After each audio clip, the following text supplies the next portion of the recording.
एके दिवशी मी खिडकीजवळ बसून शांतपणे बाहेर पाहत होते, तेव्हा माझा नवरा माझ्याकडे आला. पण मी मागे वळूनही पाहिले नाही. पण त्याच्या आवाजात एक विचित्र मृदुता आणि प्रेम होते. तो नम्र शब्दात म्हणाला, "मला माफ कर ईशा." पण मी त्याला कोणतेही उत्तर दिले नाही आणि फक्त गप्प राहिले. तो माझ्या जवळ येऊन उभा राहिला होता. तो म्हणू लागला की, "तू सांग, तुला काय हवे आहे? मी तुझी इच्छा नक्की पूर्ण करेन." मी एक दीर्घ श्वास घेतला आणि पहिल्यांदाच मी माझी मनापासूनची इच्छा त्याच्या समोर मांडली. मी म्हणाले की मला भारतात परत जायचं आहे. हे ऐकून तो आश्चर्यचकित झाला.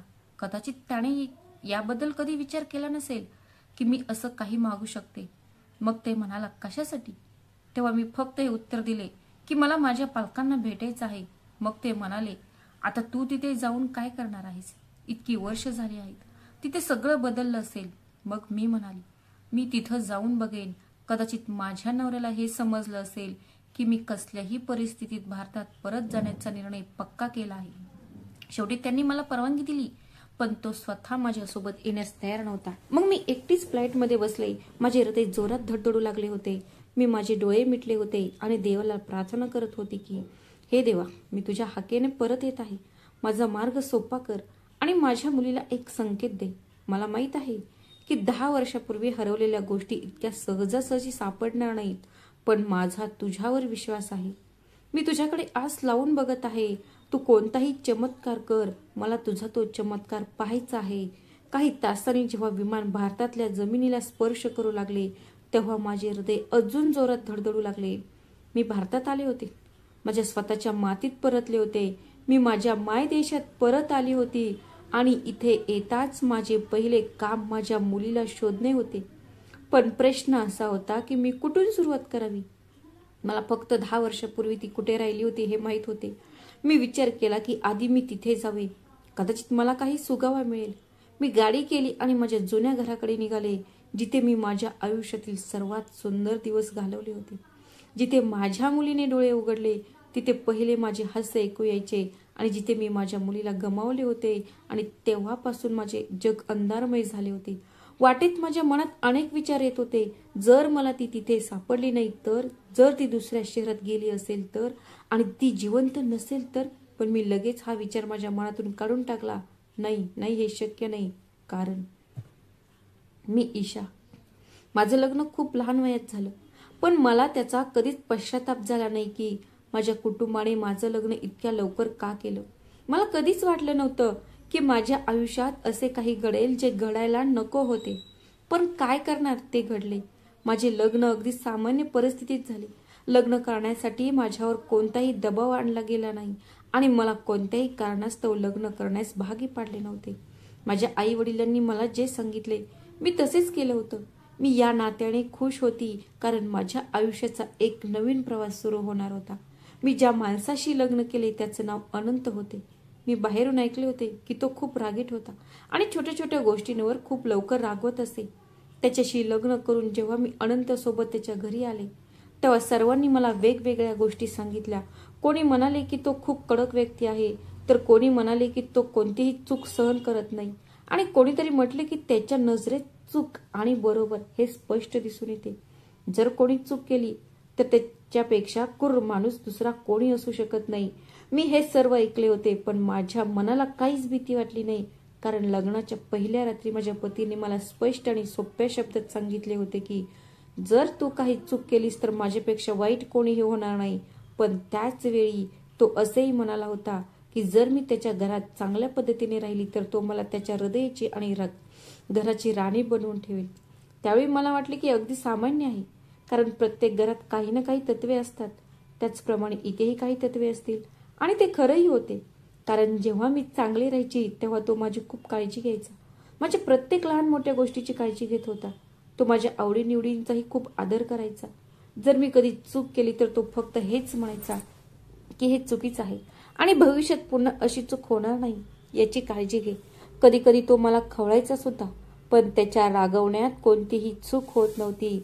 त्या रागवण्यात शत्रुत्व किंवा असभ्यता नव्हती. उलट त्याच्या वागण्यात एक विचित्र काळजी आणि जवळीक होती. लोक त्याच्या अशा वागण्याला क्रूरता म्हणत असत आणि असा नवरा माझ्यासोबत राहतो हे ऐकून मला आश्चर्य वाटायचे. तो माझ्या सर्व गरजा पूर्ण करतो. जे एका नवऱ्याने केल्या पाहिजेत. तो त्याच्या कुटुंबातील सर्वात मोठा मुलगा होता आणि त्याच्या भावंडांमध्ये सर्वात मोठा होता.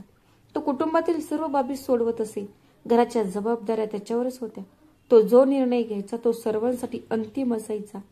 कदाचित म्हणूनच घरातल्या सर्वांना वाटायचे की तो खूप कडक माणूस आहे. दरम्यान माझ्या नवऱ्याला अमेरिकेत नोकरी मिळाली आणि सगळे खूप आनंदी होते. आम्ही खूप आनंदी होतो. तो मला त्याच्यासोबत घेऊन जाणार होता. सगळं काही खूप छान चाललं होतं. पण शेवटच्या क्षणी त्याला कळलं की मी आई होणार आहे आणि मी सध्या प्रवास करण्यास योग्य नाहीये, कारण डॉक्टरांनी मला प्रवास करण्यास परवानगी देण्यास नकार दिला होता. माझ्या नवऱ्यानेही सांगितलं की काही अडचण नाही. जेव्हा तुम्ही बाळंत व्हाल आणि मूल या जगात येईल तेव्हा आपण अमेरिकेला जाऊ. यामुळे मला आणखी आनंद झाला की तो माझ्या आणि आमच्या भावी मुलांच्या आरोग्याला महत्त्व देत आहे. सर्वांना माझ्या नशिबाचा अभिमान वाटत होता. ते म्हणत होते की ईशाला एक खूप चांगला नवरा मिळाला आहे, जो तिची काळजी घेतोच पण त्यांच्या मुलांबद्दलही विचार करतो. तो खरोखर एक चांगला आणि समजूतदार माणूस आहे. माझ्या नवऱ्याने सांगितले की आपण तुझ्या गरोदरपणाचा संपूर्ण काळ इथेच घालू आणि नंतर जेव्हा बाळाचा जन्म होईल तेव्हा आपण परदेशात जाऊ. मला वाटले की माझे पूर्ण आयुष्य आनंदी झाले. मला खूप आनंद झाला होता की मला एक प्रेमळ नवरा, नवीन येणारा आनंद आणि अद्भुत भविष्य मिळणार आहे. माझ्या नवऱ्याच्या कुटुंबात जास्त सदस्य नव्हते. तिथे फक्त मी, माझी सासू आणि माझे न जन्मलेले बाळ होते. आमच्याशिवाय माझे दुसरे मेव्हणे आणि माझे सासरे आधीच अमेरिकेत त्यांचा व्यवसाय सांभाळत होते आणि तिथेच स्थलांतरित झाले होते. तेच त्यांचे जीवन होते आणि तिथेच त्यांचा व्यवसाय होता.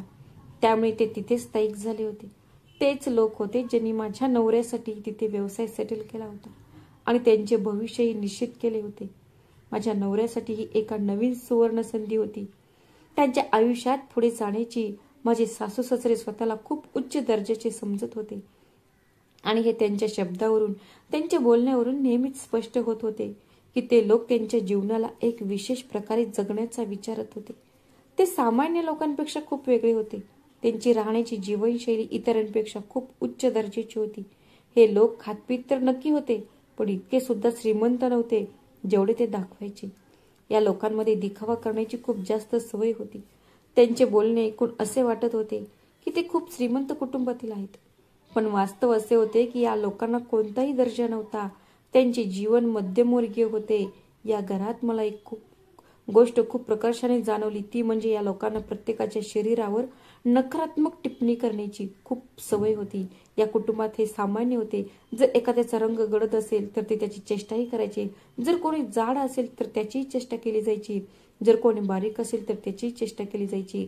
आणि जर कोणी कोणत्याही आजाराने ग्रस्त असेल तर त्यालाही नकारात्मक टिप्पण्यांना सामोरे जावे लागायचे.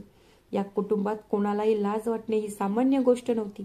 जर एखाद्याचे नाक जाड असेल, डोळे लहान असतील किंवा थोडे मोठे दात असतील तर तो या लोकांसाठी कायमचा चर्चेचा विषय बनलेला असतो. सुरुवातीला मला वाटलं कदाचित ते सगळं योगायोग असेल. काळाच्या ओघात हे अशा गोष्टी करणे थांबवतील. पण नंतर मला जाणवलं की या लोकांसाठी हे सगळं सामान्य होतं. जेव्हा जेव्हा कोणी त्यांच्या घरी यायचे तेव्हा ते गेल्यानंतर तासनतास त्यांच्या शरीरयष्टीवर आणि दिसण्यावर विनोद केले जायचे. सुरुवातीला मला हे सगळं खूप विचित्र वाटायचं, कारण मी कधीच कोणाच्याही कमकुवतपणाची थट्टा केली नाही आणि माझ्या कुटुंबानेही तसे केले नाही. मला आश्चर्य वाटायचे की हे लोक इतरांच्या शारीरिक कमकुवतपणाबद्दल इतके तपशीलवार का बोलतात. पण नंतर मला जाणवले की ते त्यांच्यासाठी पूर्णपणे सामान्य गोष्ट होती आणि त्यांच्यासाठी हा एक नेहमीचा विषय होता. ते इतरांबद्दल बोलत असत, त्यांच्यात दोष शोधत असत आणि कदाचित त्यांना यातच सांत्वन मिळत असे. मला अनेकदा वाटायचे की जेव्हा मी त्यांच्या समोर नसते तेव्हा कदाचित हे लोक माझ्याबद्दलही असेच बोलत असतील. खरं तर माझ्यात कोणतीही विशेष शारीरिक कमतरता नव्हती. मी उंच सडपातळ होती, माझा रंग गोरा होता, माझे नाक लहान होते आणि माझे ओठ पातळ होते आणि माझे नाक उंच आणि सुंदर होते. सर्वजण माझ्या सौंदर्याचे कौतुक करायचे, पण तरीही मला हे विचार करून विचित्र वाटायचे. कदाचित मीही त्यांच्या अनुभवाचा विषय बनली असेल. अशा प्रकारे कोणाबद्दल बोलणे चांगले नाही, पण त्याच्यासाठी ते सर्व सामान्य होते आणि मी ते बदलू शकत नव्हती. ही त्याची खूप वाईट सवय होती. त्या दिवसात माझ्या आयुष्याने एक नवीन वळण घेतले. मी गरोदर होते आणि आई होणार होते. माझ्या अस्तित्वात एक छोटेसे आयुष्य वाढत होते. ही भावना माझ्यासाठी आनंदाची आणि आशेचे कारण होती. जेव्हा माझ्या पतीला ही बातमी मिळाली तेव्हा त्यांची प्रतिक्रिया अगदी सामान्य होती. त्यांनी कोणतेही विशेष आनंद किंवा आश्चर्य व्यक्त केले नाही. फक्त एक मीच ही बातमी थोड्या आनंदाने स्वीकारली होती. पण त्यांनी जे सांगितले ते माझ्यासाठी थोडे विचित्र होते. माझ्या नवऱ्याने सांगितले की आपल्या आयुष्यात एक मूल येत आहे आणि त्यांना याबद्दल काही अडचण नाही, कारण मूल हे देवाने दिलेले एक वरदान आहे. पण जर ती मुलगी असेल तर ती सुंदर असायला हवी, अगदी बाहुलीसारखी. आजकाल आपण इंटरनेटवर पाहतो की मुली किती गोंडस असतात, अगदी बाहुलांसारख्या. जर मला मुलगी असेल तर तीही खूप सुंदर असली पाहिजे, नाहीतर देवाने मला मुलगा द्यावा. माझ्या नवऱ्याचे शब्द थोडे विचित्र होते. हे ऐकून माझ्या मनात एक विचित्र भावना निर्माण झाली. मला वाटले की तो मुलीला स्वीकारण्यासाठी तिच्या दिसण्याला एक अट म्हणून ठेवत आहे.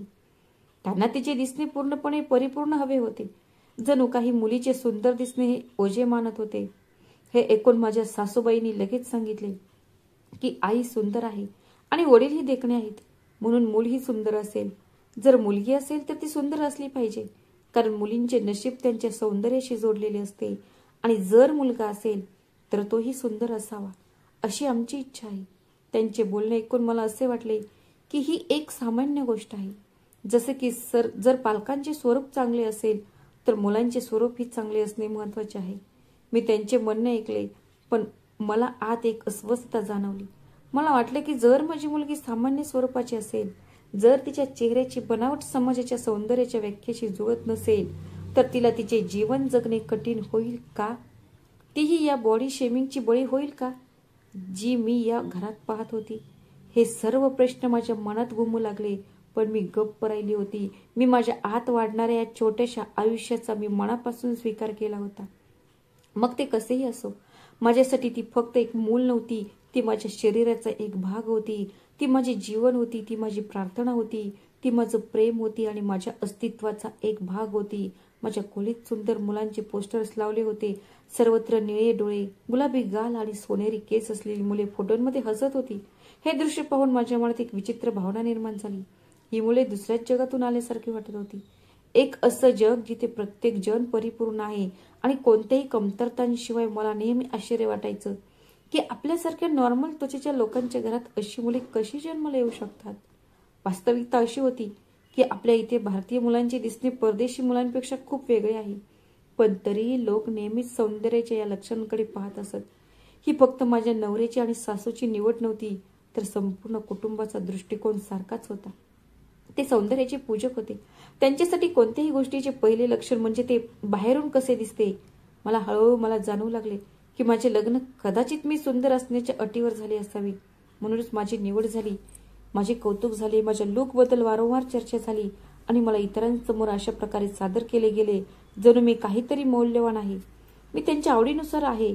जेव्हा आम्ही कोणत्याही कार्यक्रमात जायचो तेव्हा मला नेहमीच सर्वात खास कपडे द्यायला सांगितले जायचे. माझा नवरा आणि सासूबाईंना मी सामान्य कपडे घालते हे अजिबात आवडत नव्हते, म्हणूनच ते मला एका खास पद्धतीने तयार करायचे. म्हणून ते मला महागडे कपडे विकत आणायचे आणि माझे सौंदर्य आणखी वाढावे म्हणून मला ब्युटी पार्लरमध्ये पाठवायचे. मी जेव्हा फंक्शन्समध्ये जायचे तेव्हा लोक माझ्याकडे आकर्षित व्हायचे. माझ्या नवऱ्याला आणि सासूला हा क्षण सर्वात जास्त आवडायचा. ते मोठ्या अभिमानाने म्हणायचे की ही आमच्या घराची सून आहे. आम्ही तिला खूप काळजीपूर्वक निवडले आहे.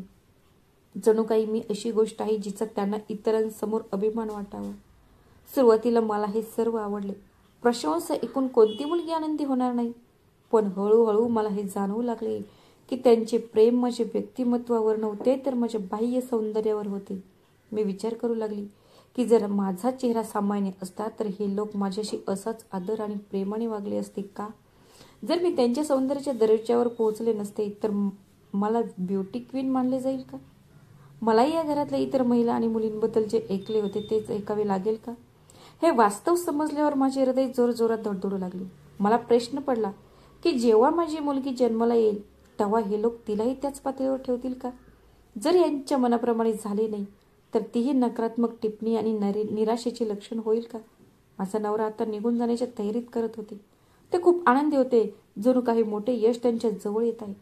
ते म्हणाले की ते जास्त वेळ वाया घालवणार नाहीत. बाळाचा जन्म होईल आणि मग आपण इथून लगेच निघू. त्यांनी आधीच सर्व काही ठरवले होते. त्यांनी मला माझी बॅग पहिलीच तयार करायला सांगितली होती, जेणेकरून मला जायल्यानंतर कोणतीही अडचण येऊ नये. प्रसूतीची वेळ येण्यापूर्वी मी माझी बॅग पॅक केली होती माझ्या येणाऱ्या बाळासाठी मी खरेदी केलेले छोटे कपडे त्यात ठेवले होते. मऊ गुलाबी रंगाचे कपडे जे मी मोठ्या उत्साहाने खरेदी केले होते.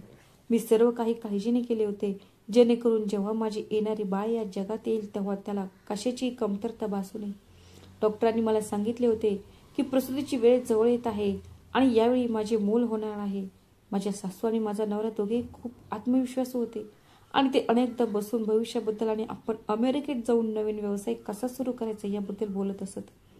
आपण तिथे गेल्यानंतर सगळं कसं बदलेल याबद्दल खूप आत्मविश्वासाने बोलत होते. त्यांची खूप मोठी स्वप्न होती आणि त्या स्वप्नांमध्ये सगळं काही होतं, पण कुठेतरी मला वाटलं की त्या स्वप्नांमध्ये मला हव्या असलेल्या प्रेमाची किंवा भावनांची खोली नव्हती. माझ्या आत थोडीशी अस्वस्थता होती. मला एक विचित्र भीती वाटत होती जी मी कोणालाही सांगू शकले नाही. मी माझ्या येणाऱ्या बाळासाठी प्रार्थना करू लागली. जर मुलगा असेल तर तो सुंदर असावा आणि जर मुलगी असेल तर ती नक्कीच सुंदर असावी, अन्यथा मला माहीत नाही की तिचे काय होईल. पण माझे मूल कसेही असले तरी माझ्यासाठी ते सर्वात सुंदर आहे. पण हे जग तिला त्याच नजरेने पाहिल का? हा प्रश्न माझ्या मनात एका प्रतिध्वनीसारखा उपस्थित होत होता आणि माझ्याकडे त्याचे काहीच उत्तर नव्हते. कधी कधी एखादी व्यक्ती अशी गोष्ट करते जिने त्याने त्याची कधी अपेक्षा केली नव्हती आणि कधी कधी आयुष्य तुम्हाला अशा टप्प्यावर घेऊन जाते की जे तुम्हाला भयानक स्वप्न वाटत असते ते वास्तवात बदलते. माझ्यासोबतही असेच काहीतरी घडणार होते. खरं तर ते आधीच घडले होते आणि मी काही करू शकत नव्हती. माझी प्रसूती झाली होती आणि मी मुलाला नाही तर मुलीला जन्म दिला होता. ती या जगात आली होती. तिला दुरून पाहिल्यावर माझ्या मनात एक विचित्र भावना निर्माण झाली. कदाचित ती आईची प्रेमाची भावना असेल जी मला नेहमीच वाटत होती. पण या प्रेमात एक छोटेसे आश्चर्य देखील होते. मी डॉक्टरांना विचारले, डॉक्टर, ही माझी मुलगी आहे का? डॉक्टर हसत म्हणाले, हो, ही तुमचीच मुलगी आहे. पण तुम्ही असे का विचारले? मग मी संकोचून म्हणाले, माहीत नाही, कारण ती मला थोडी विचित्र वाटत आहे. मग डॉक्टरांनी मला हळुवारपणे समजावून सांगितले की जेव्हा काही मुले जन्माला येतात तेव्हा त्यांच्या शरीराला पुरेसा ऑक्सिजन मिळत नाही, ज्यामुळे ते आजारी पडतात. थोडं हलक्या काळ्या रंगाचे दिसू शकतात, पण नंतर जेव्हा त्यांना हवा मिळते आणि रक्ताभिसरण सुधारते तेव्हा त्यांचा रंग सामान्य होतो. मी डॉक्टरांचे ऐकले, पण माझ्या मनात एक विचित्र अस्वस्थता निर्माण झाली होती. पण माझी परिस्थिती त्यांच्या लक्षात येताच ते म्हणू लागले की अहो, सर्व प्रकारची बाळे जन्माला येतात आणि सुरुवातीला सर्व बाळे सारखीच नसतात. काळजी करू नका, काही दिवसात सगळं ठीक होईल. मी स्वतःला धीराने सांत्वन दिले, पण आतून मला वाटले की ही काहीही ठीक नाही. माझी मुलगी जेव्हा माझ्या नवऱ्याकडे आणि सासूबाईंकडे गेली तेव्हा तिथे जणू काही वादळ उठले होते. मी हॉस्पिटलमध्ये होती, पण नर्सने मला सांगितले की दोघेही लगेच तिला पाहून निराश व्यक्त करू लागले आणि म्हणाले की ती पूर्णपणे काळी आहे. माझ्या सासूबाईंचा आवाज सगळीकडे घुमला, तिचे नाक तर किती सपाट आहे. माझ्या नवऱ्याने जड अंतकरणाने सांगितले की रंगही खूप काळा आहे. तिथे उभे असलेले इतर लोकही आश्चर्याने त्यांच्याकडे पाहत होते. माझ्या नवऱ्याचे आणि माझ्या सासूचे निराश आणि द्वेषपूर्ण शब्द संपूर्ण रुग्णालयात प्रतिध्वनित होत होते. मी जेव्हा रुग्णालयातून घरी आले तेव्हा माझ्या जखमा अजूनही ताज्या होत्या, पण त्या दोघांच्या बोलण्याने माझं मन दुखावले होते. मला वाटले होते की हा सगळा राग तात्पुरता आहे आणि लवकरच ते माझ्या मुलीला स्वीकारतील. पण माझ्या नवऱ्याने एकदाही त्याच्या मुलीला आपल्या हातात घेतले नाही किंवा त्याने एकदाही तिच्याकडे प्रेमाने पाहिले नाही. माझ्या सासूबाई तोंड खाली करून बसल्या होत्या, जणू काही त्यांना खूप मोठा तोटा सहन करावा लागला होता. पण माझ्या मुलीला भेटून खूप आनंदी होती. मी तिचे छोटे हात धरले, तिच्या नाजूक गालांना स्पर्श केला आणि तिच्या निरागसतेत हरवून गेले. मी पाहिले की तिच्या कानाच्या जवळ एक सुंदर जन्मकून होती जी अगदी हृदयाच्या आकाराची होती. जणू निसर्गाने तिला हे खास चिन्ह दिले होते जे मला आठवण करून देते की ती माझी मुलगी आहे, ती माझं प्रेम आहे, ती माझं जग आहे. अजून तिचे नाव ठेवलेले नाही, पण मी रोज तिच्या चेहऱ्याकडे पाहायची आणि विचार करायची की तिचं नाव काय असावं. कोणी काहीही म्हटलं तरी ती माझ्यासाठी सुंदर होती. एके दिवशी अचानक माझ्या नवऱ्याने म्हटलं की आपल्याला एका कार्यक्रमाला जायचं आहे. मला आश्चर्य वाटलं की इतक्या लवकर बाहेर कसं जायचं, पण मी त्यांना काही प्रश्न विचारले नाही. ते मला खास प्रकारे तयार करण्यासाठी घेऊन गेले होते, जसं आम्ही एखाद्या मोठ्या कार्यक्रमाला जाणार आहोत. मग मी माझ्या मुलीला सासूबाईकडे सोडून निघून गेली. पण आम्ही जेव्हा त्या घरी पोचलो तर ते काही घर नव्हते, एक विमानतळ होते. मी आजूबाजूला पाहिले तर माझी सासूबाई पहिलीच तिथे उभा होती. हे सगळं पाहून मी काळजीत पडले होते. हे सगळं काय चाललंय? मी लगेच काळजीत प्रश्न विचारला. माझी नजर माझ्या सासूच्या हातांकडे गेली, पण माझी मुलगी कुठेच दिसत नव्हती. माझे हृदय खूप वेगाने धडधडू लागले. मी घाबरून म्हणाले, माझी मुलगी कुठे गेली? ती कुठे आहे? मी तिला तुमच्याकडे सोडून आले होते. माझे बोलणे ऐकून माझ्या नवऱ्याने नजर फिरवली आणि माझ्या सासूबाई शांतपणे एका दिशेने पाहू लागला आणि म्हणू लागला, चल बाळा, फ्लाईटला उशीर होत आहे. माझ्या पतीने माझा हात धरला आणि मला वेगाने पुढे ढकलण्याचा प्रयत्न केला, पण मी जोरात ओरडत होते, माझी मुलगी कुठे आहे? मी खूप ओरडले, पण मला काहीच उत्तर मिळाले नाही आणि मला जबरदस्तीने फ्लाईटमध्ये बसवण्यात आले. मी ओरडत राहिले, रडत राहिले आणि सतत त्यांना विनंती करत राहिले. मी त्यांना माझ्या मुलीकडे परत घेऊन जाण्याची विनंती केली, पण कोणीही माझं ऐकलं नाही. शेवटी माझ्या पतीने थंड आवाजात म्हटले की जर आपण अशा मुलीला आपल्यासोबत घेतले तर त्या गोऱ्या माणसाच्या शहरातील लोक आपल्यावर हसतील. त्यांचे शब्द माझ्या कानात आगीसारखे घुसले आणि मी माझा श्वास थांबवू लागला. माझे संपूर्ण जग अंधारात गेले होते. मग माझ्या सासूबाई म्हणाल्या की मी तिला तिथेच सोडून दिले आहे आणि ती तिथेच राहील, ज्याची ती हकदार आहे. हे शेवटचे शब्द होते जे मी ऐकले होते. त्यानंतर माझ्या डोळ्यासमोर पूर्ण अंधार पडला होता. मला ओरडायचे होते, आवाज करायचा होता, पण मी कुठे गायब झाले हे मला नाही समजले. सर्व काही एक क्षणात शांत झाले. मी बेशुद्ध पडले आणि जेव्हा मी डोळे उघडले तेव्हा मला असे वाटले की मी एखाद्या खोल स्वप्नात आहे. पण वास्तव आणखी भयानक होते. मी हॉस्पिटलच्या बेडवर पडून होते. माझं संपूर्ण जग बदललं होतं. मी कुठे आहे? माझा आवाज कमकुवत होता. एक नर्स आली आणि मला म्हणाली की तुम्ही कोमात गेला होता, तुमचा मेंदू डॅमेज झाला होता. हे सगळं कसं घडलं हे मला समजत नव्हतं. बरेच दिवस उलटून गेले होते. मी परदेशातच होते आणि माझी मुलगी खूप निष्पाप होती, जी माझ्या हृदयाचा तुकडा होती, जी मला सर्वात प्रिय होती. ती माझ्यापासून हिरावून घेण्यात आली होती. माझ्या किंकाळ्या आतच दबून राहिल्या गेल्या. मी जिवंत होते, पण आतून मृतावस्थेत होते. जेव्हा मी शुद्धीवर आले तेव्हा वास्तव एखाद्या वाईट स्वप्नापेक्षा भीतीदायक होते. मी बिन या ओळखीच्या ठिकाणी एक असहाय्य आणि लाचार होऊन राहिली होती. एक अशा व्यक्तीसोबत कैदेत होती ज्याला जग क्रूर म्हणत असे. आज मला त्या क्रूरतेचा पूर्णपणे अंदाज आला होता. तो खरोखरच क्रूर होता. जो व्यक्ती स्वतःच्या मुलीला तिच्या आईपासून वेगळं करू शकतो तो कोणाचाही होऊ शकत नाही. मी पूर्णपणे निरोगी होताच मी माझ्या नवऱ्यावर प्रश्नांचा भडीमार केला. मी त्याला विचारले की तो माझ्या मुलीला मागे कसे सोडू शकतो. ती खूप लहान होती. तो माझे प्रश्न नेहमी टाळण्याचा प्रयत्न करत होता, पण मी मागे हटणारी नव्हती. शेवटी एक दिवस त्याने शांत शब्दात सांगितले की मी तिची व्यवस्था करून आलो आहे. हे ऐकताच मला धक्काच बसला. ते शब्द माझ्या मनात घुमू लागले. मी आश्चर्यचकित झाले आणि त्यांना विचारले की कसली व्यवस्था केली आहे. आईला तिच्या मुलांपासून हिरावून घेण्याची कोणती व्यवस्था आहे? शेवटी मला त्याचा खरा अर्थ काय आहे हे जाणून घ्यायचं होतं. मी त्याला वारंवार विचारत राहिले, पण त्याने माझे काही ऐकले नाही. ते टाळटाळ करणारे उत्तर देत राहिले. मी त्यांना हेही विचारले होते की तुम्ही आपल्या बाळाला मागे सोडून इथे कसे आला? मग ते रागवलेल्या स्वरात म्हणाले, देव आम्हाला आणखी मुले देईल आणि लवकरच आम्हाला नवीन मुले होतील. त्यांचे ऐकून मला आश्चर्य वाटले. मी म्हणाले, मुले म्हणजे खेळणी असतात का, जी हवे असेल तेव्हा मागे सोडून पुन्हा विकत घेता येतात? माझ्या मुलीचा चेहरा माझ्या डोळ्यासमोर चमकू लागला. मला माझ्या नवऱ्याबद्दल द्वेष वाटू लागला, पण माझ्याकडे कोणताही मार्ग नव्हता. दिवस, आठवडे आणि महिने असेच निघून गेले. माझ्या आयुष्यातील अशा गमवण्याविषयी माझ्याकडे दुसरा पर्याय नव्हता. मला अजूनही प्रेग्नन्सी राहत नव्हती आणि माझा नवरा दिवसेंदिवस अधीर होत चालला होता. सुरुवातीला तो स्वतःला धीर देत राहिला, पण जेव्हा बराच वेळ गेला आणि मी आई होऊ शकली नाही तेव्हा तो खूप काळजी करू लागला. शेवटी तो मला एका डॉक्टरकडे घेऊन गेला. तेव्हा मला दिसले की तो पूर्वीसारखा उत्साही नव्हता.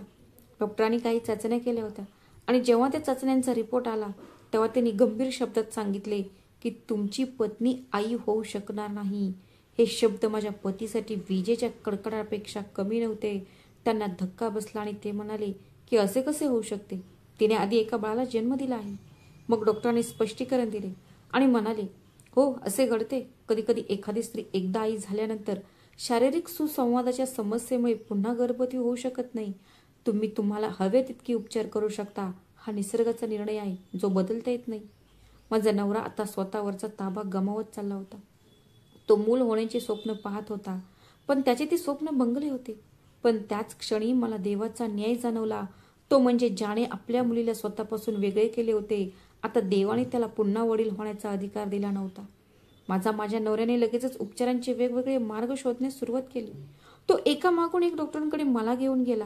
खूप महागड्या औषधांनी माझ्यावर उपचार केले, पण काहीही उपयोग झाला नाही. जेव्हा जेव्हा नवीन आशा निर्माण होत होती, तेव्हा लवकरच त्याचे रूपांतर निराशेत होत होते. आता मला त्याच्या आत अस्वस्थता आणि राग दिसू लागला होता. पूर्वी तो माझी काळजी घेण्याचा सर्वतोपरी प्रयत्न करायचा, पण आता त्याचा दृष्टिकोन बदलू लागला होता. कदाचित त्याला कळले असेल की तो पुन्हा वडील होऊ शकत नाही. माझ्या सासूबाई सतत माझ्या मागे लागलेल्या असायच्या. मला वाईट बोलण्याची एकही संधी ते सोडत नसत. लग्नानंतर माझा दीर त्याच्या स्वतःच्या घरी स्थायिक झाला होता आणि माझे सासरेही तिथेच राहायला गेले होते. आता आम्ही दोघेही, माझा नवरा आणि मी, एकटे पडलो होतो. पूर्वी जेव्हा मला एकाकीपणात माझ्या मुलीपासून वेगळे होण्याचे दुःख जाणवायचे, तेव्हा माझ्या नवऱ्याची उदासीनता माझ्या जखमांवर मीठ चोळायची. पण आता जेव्हा तोही एकटा होता, त्याच्या चेहऱ्यावर मला त्रास दिसू लागला होता. कधी कधी तो विचारात गडून गेलेला बसलेला दिसायचा. त्याच्या डोळ्यात त्रास होता, जणू काही त्याला त्याच्या भूतकाळातील एखाद्या निर्णयाबद्दल पश्चाताप होत होता. कदाचित त्याला असेही वाटू लागले असेल की देवाने त्याने केलेल्या पापी कृत्याचा बदला घ्यायला सुरुवात केली आहे. त्यांनी त्याच्याकडून त्याच्या गुन्ह्याचा हिशोब घ्यायला सुरुवात केली आहे. पण मला वाटलं की जर गुन्हेगार शिक्षेबद्दल इतका विचार करतात, तर ते गुन्हाच का करतात? त्याला त्याची शिक्षा कळली होती, पण त्याला त्याच्या चुकांची कधीच लाज वाटली नाही. त्याने कधीही त्याच्या या चुका स्वीकारल्या नाहीत की तो खूप अत्याचार करत आहे. आयुष्य असंच चाललं, पण आतून तुटलेली होती. माझी मुलगी माझ्यापासून हिरावून घेतल्यापासून माझं जग थांबलं होतं आणि माझा नवराही पूर्वीसारखा राहिला नव्हता. दिवस जात होते, पण एक प्रश्न माझ्या मनात नेहमीच काट्यासारखा टोचत होता. माझी मुलगी कुठे असेल? तिची तब्येत कशी असेल? ती ठीक असेल की नाही? तिला तिच्या आईची अनुपस्थितीही जाणवत असेल का? हे सर्व विचार मला अस्वस्थ करत होते आणि माझा नवरा जो माझ्या दुःखाला दुर्लक्ष करत होता, तो आता स्वतःच त्यांनी घेतलेल्या निर्णयाच्या आगीत जळत होता. काळाचे चक्र फिरत राहिले. दिवस, आठवडे, महिने आणि नंतर 10 वर्षे उलटून गेली. पण ती 10 वर्ष माझ्यासाठी तुरुंगापेक्षा कमी नव्हती. दररोज माझे आयुष्य उद्ध्वस्त होत होते. मी प्रत्येक क्षण माझ्या मुलीची आठवण काढून जगले.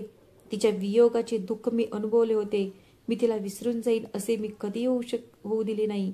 मी तिला कसे विसरू शकेन? ती माझ्या अस्तित्वाचा एक भाग होती. ती माझं रक्त होती आणि माझे हृदय होती. माझे जीवन तिच्यात वास्तव्य करत होते. अशा अनेक रात्री आल्या जेव्हा मी माझ्या मुलीबद्दल विचार करत रडत झोपी जायचे. कधी मला ती स्वप्नात दिसायची, कधी ती माझ्या जवळ असायची, कधी ती एखाद्या अनोळखी ठिकाणी हरवलेली असायची आणि मी तिला सर्वत्र शोधण्याचा प्रयत्न करत होती. मी स्वप्नांमधून पण तिच्या वेदनेने जागे व्हायची आणि त्याच क्षणी माझे डोळे पाणावले जायचे. माझ्या नवऱ्यासोबतचे माझे नाते आता फक्त एक साधं नातं राहिलं होतं. तो माझ्यासाठी अनोळखी होत चालला होता आणि कदाचित मी त्याच्यासाठी बदललेली होती. मी त्याच्यासोबत राहणे बंद केले होते. मी कमी बोलायची, कमी ऐकायची आणि माझ्या मनात फक्त एकच उद्देश होता, ती म्हणजे माझी मुलगी शोधणे. 10 वर्षात मी एका क्षणासाठीही देवाला प्रार्थना करणे थांबवले नाही. मी तिच्यासाठी दररोज पूजापाठ करत असे आणि माझ्या मुलीच्या सुरक्षितेसाठी दररोज हात जोडून देवाला प्रार्थना करत असे.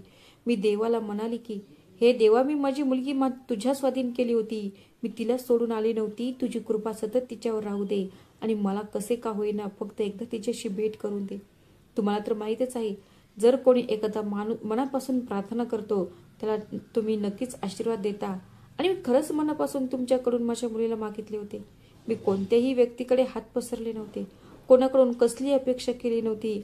मी फक्त तुमच्या आणि तुमच्या दाराशी पडून राहिली. एके दिवशी खिडकीजवळ बसून मी शांतपणे बाहेर पाहत होते, तेव्हा माझा नवरा माझ्याकडे आला. पण मी मागे वळूनही पाहिले नाही. पण त्याच्या आवाजात एक विचित्र मृदुता आणि प्रेम होते. तो नम्र शब्दात म्हणाला, मला माफ कर ईशा. पण मी त्याला कोणतेही उत्तर दिले नाही आणि फक्त गप्प राहिले. तो माझ्याजवळ येऊन उभा राहिला होता. तो म्हणू लागला, सांग, तुला काय हवे आहे? मी तुझी इच्छा पूर्ण करेन. मी एक दीर्घ श्वास घेतला आणि पहिल्यांदाच मी माझी मनापासूनची इच्छा त्याच्या समोर मांडली. मी म्हणाले की मला भारतात परत जायचं आहे. तो हे ऐकून आश्चर्यचकित झाला. कदाचित त्याने याबद्दल कधी विचारही केला नसेल की मी असं काही मागू शकते. मग ते म्हणाले, कशासाठी? तेव्हा मी फक्त हे उत्तर दिले की मला माझ्या बालकांना भेटायचं आहे.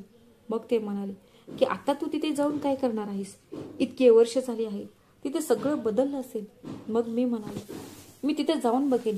कदाचित माझ्या नवऱ्याला हे समजले असेल की मी कोणत्याही किमतीत भारतात जाण्याचा निर्णय पक्का केला आहे. शेवटी त्यांनी मला परवानगी दिली.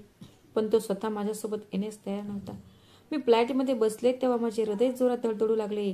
मी माझे डोळे मिटले होते आणि देवाला प्रार्थना करत होती की हे देवा, मी तुझ्या हाकेने परत येत आहे. माझा मार्ग सोपा कर आणि माझ्या मुलीला एक संकेत दे. मला माहिती आहे की मी 10 वर्षापूर्वी हरवलेल्या गोष्टी सहज सापडणार नाहीत, पण माझा तुझ्यावर विश्वास आहे. मी तुझ्याकडे आस लावून बघत आहे.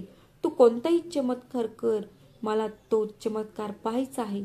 जेव्हा विमान भारतातल्या जमिनीला स्पर्श करू लागले तेव्हा माझे हृदय अजून जोरात धडधडू लागले. मी भारतात आले होते, माझ्या स्वतःच्या मातीत परतले होते. मी माझ्या मायदेशात आली होती आणि इथे येताच माझे पहिले काम माझ्या मुलीला शोधणे होते. पण प्रश्न असा होता की मी कुठून सुरुवात करावी. मला फक्त 10 वर्षापूर्वी ती कुठे होती हे माहीत होते. मी विचार केला की आधी मी तिथे जावे, कदाचित मला काही सुगावा मिळेल. मी गाडी केली आणि माझ्या जुन्या घराकडे निघाले, जिथे मी माझ्या आयुष्यातील सर्वात सुंदर दिवस घालवले होते, जिथे माझ्या मुलीने डोळे उघडले, जिथे पहिले माझे हास्य ऐकू यायचे आणि जिथे मी माझ्या मुलीला गमावले होते. आणि तेव्हापासून माझे जग अंधारमय झाले होते. वाटेत माझ्या मनात अनेक विचार येत होते. जर मला ती तिथे सापडली नाही तर, जर ती दुसऱ्या शहरात गेली असेल तर, आणि ती जिवंतच नसेल तर. पण मी लगेच हा विचार माझ्या मनातून काढून टाकला. नाही नाही, हे घडू शकत नाही. मी ते देवाच्या हाती सोपवले आहे आणि देवाच्या विश्वासावर ठेवलेली कोणतीही गोष्ट कधीही नष्ट आणि वाया जात नाही.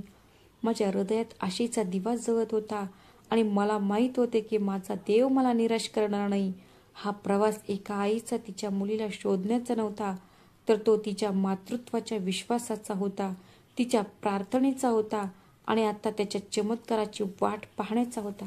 मी भारतातून माझ्या नवऱ्याला फोन केला आणि त्यांना सांगितले की मी आता कधीही तिकडे परत येणार नाही. तुम्ही माझ्यावर फक्त एकच शेवटचे उपकार करा, की मला फक्त एवढेच सांगा की तुम्ही माझ्या मुलीसोबत काय केलं होतं. आज 10 वर्षांनी तिने तिच्या मुलीसाठी मोकळेपणाने विचारले होते. मग त्यांनी सांगितले की त्याचा एक मित्र आहे जो माझ्या ऑफिसमध्ये काम करायचा, त्याचे नाव जतीन आहे. मी त्याच्यावर तिची जबाबदारी टाकली होती. मी त्यालाच त्या मुलीला अनाथ आश्रमात सोपवण्यास सांगितले होते आणि तोही म्हणाला होता की तो हे काम करेल. एका वडिलांनी स्वतःच्या मुलीला अनाथ आश्रमात पाठवण्याचा आदेश दिला हे ऐकून मला धक्काच बसला. मग तो म्हणाला, तू जे काही विचारले ते मी तुला सांगितले आहे, पण तू असे का करत आहेस? तू परत येणार नाहीस का? मग मी त्याला सांगितले की मी आता कोणत्या तोंडाने परत येऊ आणि तू कोणत्या तोंडाने माझ्यासोबत राहशील? आपले नाते आता इथेच संपले. मी माझा फोन बंद केला होता. मला खात्री नव्हती की मी परत जाणार की नाही, पण या क्षणी मला त्या माणसाचा खूप राग येत होता. मी लगेच जतीनला भेटण्यासाठी त्याच्या घरी गेली. माझ्या नवऱ्याने मला त्याचा पत्ता सांगितला होता आणि त्याचा नंबरही दिला होता. नंबर बंद होता, पण मी त्याच्या पत्त्यावर पोचली जिथे तो राहत होता. मला माहीत नाही की आता पुढे काय होणार आहे. त्याने माझ्या मुलीला ज्या अनाथ आश्रमात सोडून दिले होते तिथे मी जाऊन परत घेऊन आली असते. बघायला गेलं तर मला हे सर्व सोपे वाटत होते. कदाचित मी लवकरच माझ्या मुलीला भेटणार होते. मी माझा फोन बंद केला होता. हृदय जोरात धडधडत होते, डोळ्यातून अश्रू वाहत होते, पण हे अश्रू कमकुवतपणाचे नव्हते, ते रागाचे होते, असहाय्यतेचे होते आणि मला वर्षानुवर्ष सहन कराव्या लागलेल्या वेदनांचे होते.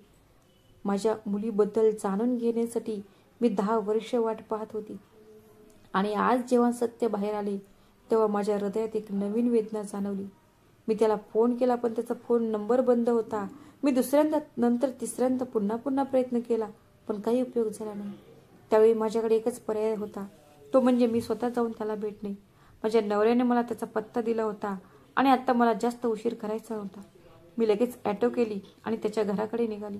वाटेत माझ्या मनात अनेक प्रश्न येत होते की त्याने खरोखरच माझ्या मुलीला अनाथाश्रमात दिले आहे का? दुसरीकडे कुठे? जर ती अनाथाश्रमात असेल तर ती कोणत्या अवस्थेत असेल?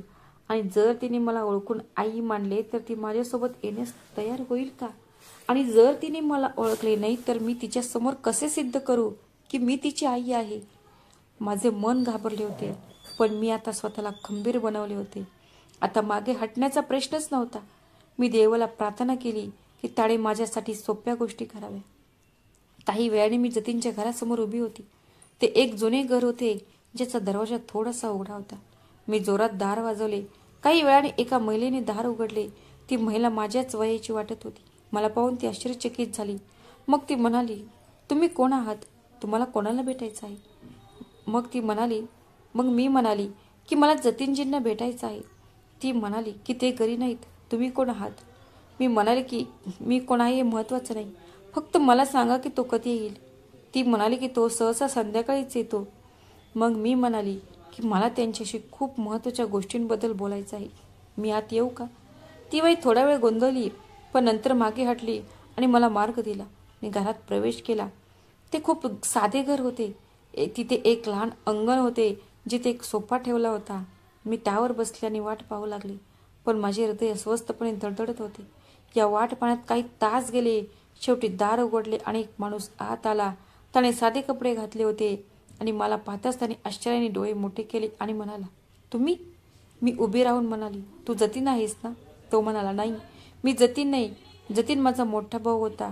तुम्हाला काय हवे आहे? मग मी म्हणाले, त्यांना बोलवा, माझे त्यांच्याकडे खूप महत्त्वाचे काम आहे.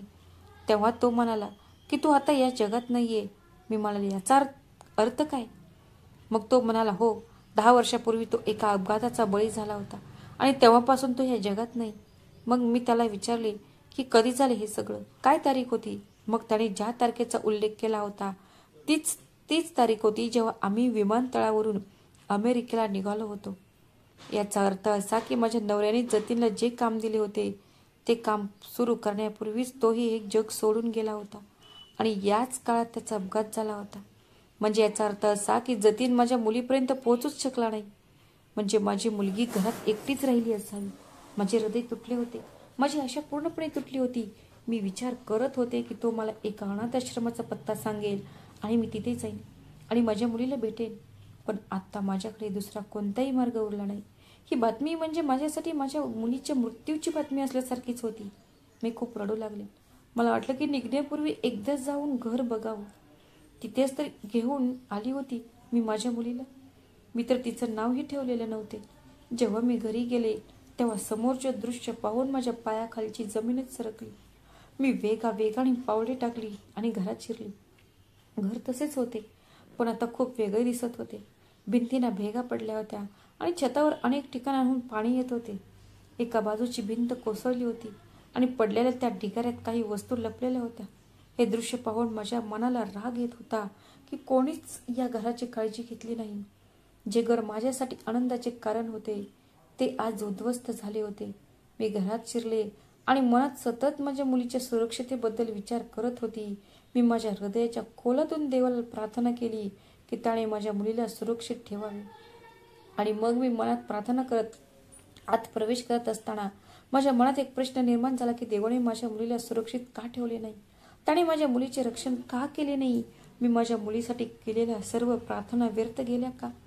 हे सर्व विचार करून जेव्हा मी दाराजवळ पाऊल ठेवले तेव्हा समोरील दृश्य माझ्या डोळ्यासमोर आले होते. माझे हृदय अधिक वेगाने धडधडत होते.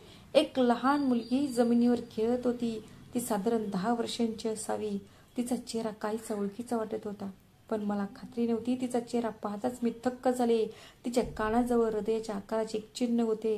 हे तेच चिन्ह होते जे माझ्या मुलीच्या ही कानाजवळ होते.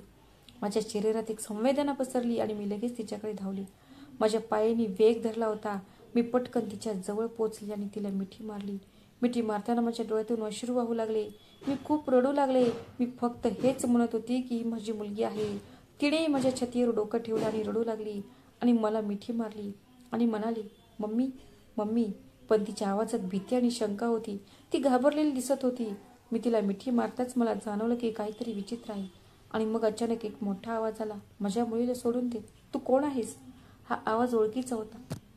मी जेव्हा मागे येऊन पाहू लागले तेव्हा माझे डोळे आश्चर्याने उघडले. ती दुसरी तिसरी कोळी नसून आमची शेजारी नव्हती, ती निकिता होती. मी निकिताला लगेच ओळखले. क्षणभर शांतता पसरली. माझी मुलगी माझ्यासोबत होती, पण निकिताच्या उपस्थितीने एक नवीन परिस्थिती निर्माण केली होती. माझ्या मुलीने निकिताला पाहिले आणि लगेच तिच्याकडे धावली आणि तिला मिठी मारली. मग निकिता हळूवार शब्दात म्हणाली, बाळा, तू घरी जा, मी लगेच येईल. त्यानंतर ती या तुटलेल्या भिंतीपासून दुसऱ्या बाजूला असलेल्या घराकडे जाऊ लागली. आता निकिता आणि मी एकमेकांच्या समोर उभा होतो आणि आमच्या दोघांच्या डोळ्यात असंख्य प्रश्न होते. निकिताच्या डोळ्यात आश्चर्य आणि त्रासही दिसत होता आणि माझ्या मनात गोंधळ चालू होता. आता आम्ही दोघेही शांतपणे एकमेकांकडे पाहत उभे होतो. आता कोणाला काय बोलावे ते समजत नव्हते. निकिताच्या शब्दांनी माझे मन गोंधळून गेले होते, कारण मलाही माहीत होते की निकिताला मूलबाळ होत नव्हते, कारण ती वांझ होती आणि तिला मूल होण्याची कोणतीही आशा नव्हती. आणि आज ती माझ्याच मुलीला स्वतःसोबत घेऊन बसली होती. मी याचा खरा अर्थ समजून घेण्याचा प्रयत्न करत होती. तेवढ्यात ती म्हणाली, हो, ती तुझीच मुलगी आहे, पण आधी तू मला सांग की तू तिला का सोडून गेलीस. हे ऐकून मी हळूहळू माझी कहाणी सांगू लागली. मी निकिताला सांगितले की माझ्या नवऱ्याने कसे मला आणि माझ्या मुलीला एका दुसऱ्यापासून वेगळे केले आणि नंतर तिथे माझ्यासोबत काय घडले आणि त्याने मला आणखी वेदना कशा दिल्या. संपूर्ण कहाणी ऐकल्यानंतर निकिताने एक दीर्घ श्वास घेतला आणि म्हणाली, हे तर खूप चुकीचं आहे. तू त्यावेळी कोणत्याही परिस्थितीत तुझ्या मुलीसोबत असायला हवे होतेस, पण तुझ्या नवऱ्याने जे केले ते खूप मोठे पाप होते. यानंतर निकिताने मला सांगितले की ती माझी मुलगी नैनाला तिच्याकडे कशी घेऊन आली. तिने सांगितले की मला मुलीच्या रडण्याचा आवाज ऐकू आला आणि मी तिच्याकडे धावले आणि पाहिले की ती लहान मुलगी एकटीच रडत होती. आणि जेव्हा तुम्हा लोकांचा काहीच पत्ता लागला नाही, तेव्हा मी तिला उचलले आणि माझ्या घरी नेली. तुम्ही सर्व लोक कुठे गेला होता हे मला समजले नाही. मग जेव्हा मला तुमची कोणतीही बातमी मिळाली नाही, तेव्हा मी तिला माझे बनवले. त्यावेळी निकिताच्या डोळ्यात एक विचित्र भाव दिसत होता. सगळीकडे शांतता आणि दुःख होते आणि मला समजले होते की तिला खूप त्रास झाला आहे. तिने मला सांगितले की जेव्हा तुम्ही लोक परत आलाच नाहीत, तेव्हा मी नैनाला वाढवण्याचे ठरवले आणि तेव्हापासून ती माझ्या सोबतच आहे. मग मी लगेच तिला विचारले की तुझे आयुष्य कसे चालले आहे. ती म्हणाली, तिच्या नवऱ्याने दुसरे लग्न केले आहे आणि मला घटस्फोटही दिला आहे. ती पुढे अजून म्हणाली की माझ्या बांझपणामुळे माझ्या नवऱ्याने मला सोडले. मी स्वतः कष्ट खूप केले आणि स्वतःसाठी आणि माझ्या मुलीसाठी उदरनिर्वाह करण्याचा प्रयत्न केला. माझ्या मनात दुःखाची लाट उसळत होती. निकिताने माझ्या मुलीला एका आईसारखं सांभाळले होते. मी निकिताला विचारले की तू तिचे नाव नैना का ठेवले. मग निकिता हसत म्हणाली, हो, मी तिचे नाव नैना ठेवले आहे. तिच्या शब्दांनी मला दिलासा मिळतो. तिला पाहून मला बरे वाटले. माझ्या डोळ्यांना शांती मिळते. म्हणूनच मी तिला माझी मुलगी म्हणून स्वीकारले आहे आणि तिचे नाव नैना ठेवले आहे. ती मला तिची आई मानते. माझ्या मनात प्रश्न आला, ही एक गोष्ट एका 10 वर्षाच्या मुलीला कशी सांगायची की ती प्रत्यक्षात कोणाची मुलगी आहे आणि तिची आई कोण आहे. तिला हे सगळं समजेल का. मग मी निकिताला सांगितलं की आपण नैनाला याबद्दल काहीच सांगू नये. ती जे काही समजेल तेच बरोबर आहे. आपण तिच्या आयुष्यात हस्तक्षेप करणार नाही. नैनाही हसत म्हणाली, हो, मलाही तेच वाटतं. आपण या मुलीला तिच्या या बालपणात आनंदी ठेवण्याचा प्रयत्न करूया. मग मी निकिताला सांगितले की मी आता माझ्या नवऱ्याकडे परत जाणार नाही आणि मलाही तुझ्या आणि नैनासोबत राहायचं आहे. माझ्याकडे काही पैसे आहेत. ते पैसे गुंतवून एक छोटासा व्यवसाय सुरू करायचा विचार करते. माझ्या आवाजात आत्मविश्वास होता. मी म्हणाले की आपण सर्वजण एकत्र एक नवीन आयुष्य सुरू करू. निकिताने माझ्या शब्दांकडे लक्ष दिले आणि मग म्हणाली, मला तुझं हे म्हणणं पटलं आहे. त्यामुळे मी तुला आणि नैनाला एकत्र ठेवण्याचा निर्णय घेतला आहे. मला तुम्हाला माझ्या आयुष्यात समाविष्ट करायचं आहे आणि जर तुला कधी माझी गरज भासली तर मी नेहमीच तुमच्यासाठी उभी असेल. निकिताने केवळ माझ्या मुलीचाच हक दत्तक घेतले नाही, तर माझ्या आयुष्याला पण एक नवीन मार्ग दाखवला होता. मग मी तिचे आभार मानले आणि मग आम्ही दोघेही एकमेकांकडे पाहून हसलो. आयुष्याची एक नवीन सुरुवात होणार होती आणि आम्ही सर्वजण मिळून त्या दिशेने वाटचाल करत होतो. या प्रसंगी मी देवाचे मनापासून आभार मानले. त्याने माझ्या आयुष्यात निकितासारख्या लोकांना पाठवून माझा मार्ग सोपा केला. आता आम्ही सर्वजण एका नवीन प्रवासाला निघणार होतो आणि या प्रवासात आम्हाला एकमेकांचा आधार होता. आता मी एका नवीन लक्ष्याकडे वाटचाल करत आहे आणि निकिता सोबत मिळून आम्ही आमची स्वप्ने प्रत्यक्षात आणू. एके दिवशी निकिताने नैनाला सांगितले की मी तिची मावशी आहे आणि ती इथेच राहणार आहे. सुरुवातीला नैना थोडीशी संकोच करत होती, पण निकिताच्या प्रेमाने आणि काळजीने तिला आत्मविश्वास दिला. काही दिवसांनी मी नैनाला मला छोटी आई म्हणायला शिकवले. या छोट्याशा पावलाने माझ्या हृदयाला खूप शांती मिळाली. मला माझी मुलगी परत मिळाली होती आणि माझी प्रार्थना वाया गेल्या नव्हत्या. देवाने मला त्याचा चमत्कार दाखवला होता. नाहीतर माझ्या आयुष्यात हा क्षण कधीच आला नसता. माझा नवरा इतका कठोर होता की त्याने माझ्या मुलीला असे एकटे सोडले, पण तरीही देवाने त्याचा चमत्कार दाखवला होता. एकेकाळी माझ्या आयुष्यातून निघून गेलेली माझी मुलगी आज पुन्हा माझ्यासोबत होती आणि एकेकाळी तुटलेले हृदय, उद्ध्वस्त घर आता माझ्यासाठी एक नवीन सुरुवात बनले होते. आता मी आनंदी होते कारण नैना आणि निकिता माझ्या आयुष्यात आल्या होत्या. आता आम्ही तिघेही एकमेकांसोबत आनंदी होतो आणि एक आनंदी आयुष्य जगत होतो. प्रत्येक दिवस एक नवीन आशा आणि प्रेमाने भरलेला होता. माझा नवरा मला वारंवार फोन करायचा आणि परत यायला सांगण्याचा, पण मी नेहमी त्याला म्हणायचे की मी आता परत येणार नाही. तो जेव्हा फोन करायचा तेव्हा त्याच्या आवाजात मला काही विशेष दुःख वाटत नव्हते. उलट मला असं वाटत होतं की तो मला बायको म्हणून बोलवत नाही, तर त्याच्या एकाकी आयुष्यापासून स्वतःला वाचवण्यासाठी मला परत बोलवण्याचा प्रयत्न करत आहे. तो कदाचित त्याच्या म्हातारपणात एखादा आधार शोधत होता, पण मी त्याच्यासाठी ते शहर होऊ शकत नव्हती. तो तोच माणूस होता ज्याने स्वतःचे मूल अनाथाश्रमात देण्याचा प्रयत्न केला होता, आणि त्याचे एकमेव कारण म्हणजे ती एक मुलगी होती. मी कायमचे मनात ठरवले होते की मी कधीही अशा माणसाचा आधार बनणार नाही जो असा भ्याडपणा दाखवतो आणि आपल्या कुटुंबाला अशा परिस्थितीत टाकतो. ज्याला मी कधीही पाठिंबा देणार नाही, त्या माणसाला मी माझ्या मनातून काढून टाकलं होतं. आणि आता माझ्या मुलीसोबत आनंदी राहणं ही माझी पहिली जबाबदारी बनली होती.